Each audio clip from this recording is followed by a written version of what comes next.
A Legacy of Justice, the life and work of Francis-Xavier Sosu. In the heart of Ghana, where democracy thrives amidst challenges, one man has risen as a beacon of hope for the marginalized and voiceless. This is the story of Honorable Francis-Xavier Kojo Sosu, Esquire, a legislator, a human rights lawyer, activist, author, and Christian leader.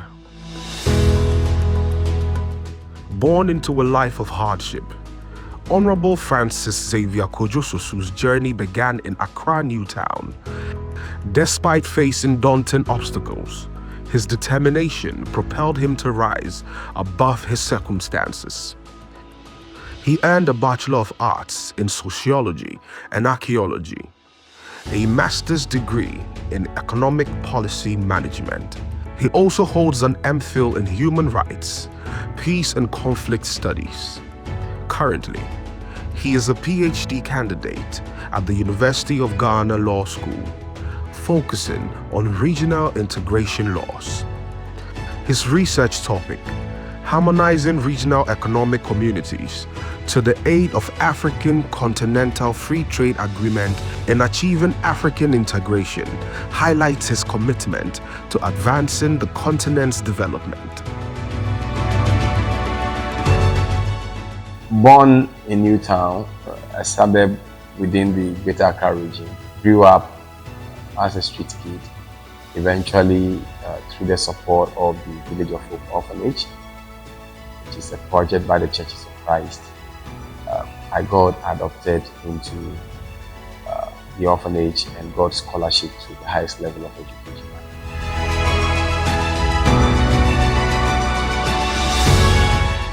Honorable Sosu boasts 14 years of experience as a human rights lawyer and activist, establishing himself as Ghana's foremost human rights advocate. He is affiliated with several prestigious organizations, including the Ghana Bar Association, African Bar Association, International Association of People's Lawyers, Lawyers Without Borders Canada, Criminal Justice Reforms Association, Lawyers in Search of Democracy, and most recently, the Commonwealth Lawyers Association.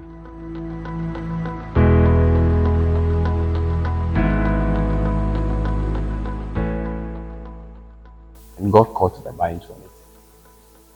Since 2010, I have been working around as a human rights lawyer and activist, protecting the rights of the vulnerable and marginalized.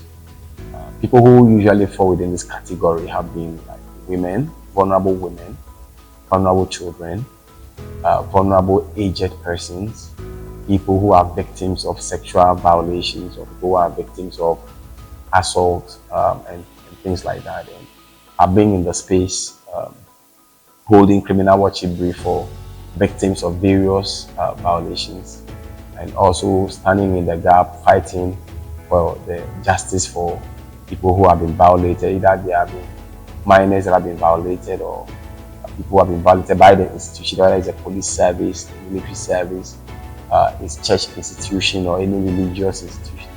Standing in the gap, just fighting for fairness, protection of everyone that matters in the society. My name is Belinda Nati-Kweno. I'm a lawyer with Ethics Law and Associates, and I'm also the acting Secretary General of the United Nations Association of Ghana. I've been working with Honorable Sosu for about 5 years now. We are all just impressed by his commitment, his dedication to his human rights causes. He has empathy. He always goes all out for his clients, especially on human rights violations. In Parliament, Honorable Sosu continues his relentless fight for human rights. As a Member of Parliament, he has introduced 19 private members' bills, of which 3 have been passed and 1 received presidential assent. These legislative victories include the abolition of the death penalty under the Criminal Offences Amendment Act and the criminalization of witchcraft accusations, providing protection to vulnerable elderly women. Other proposed bills include extending maternity leave and introducing paternity leave, removing taxes on menstrual hygiene products like sanitary pads, clean air and climate change initiatives, a community sentencing bill. These achievements represent a historic feat in Ghana's legislative history. Honorable Sosu has served as a member of the Appointments Committee of Parliament and as the Deputy Ranking Member of the Constitutional, Legal and Parliamentary Affairs Committee. Currently, he is a member of the Judiciary Committee and the Human Rights Committee and serves as the ranking member of the Private Members Bill Committee. Through his initiatives, Honorable Sosu has transformed countless lives. His vision of Ghana, where fairness and respect are universal, has sparked a wave of activism and social reform.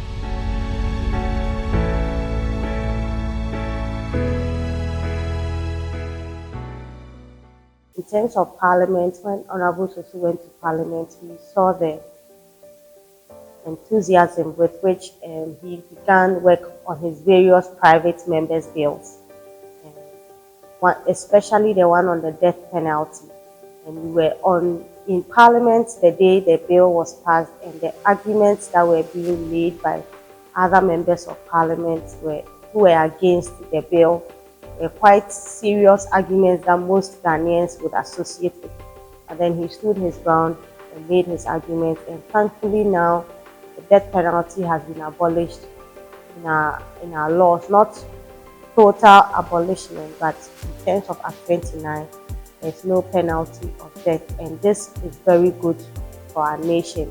And its impact is significant because now the world knows that Ghana values the lives of its citizens, and we will do all that we can to protect it.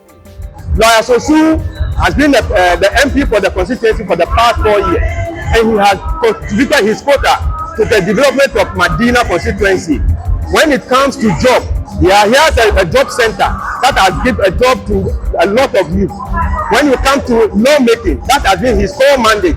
He has done more than we have expected from him. Beyond Ghana's borders, his contributions to human rights have garnered international recognition, cementing his reputation as a global advocate for justice. I think that my association with some of the international legal platforms have greatly enhanced my work.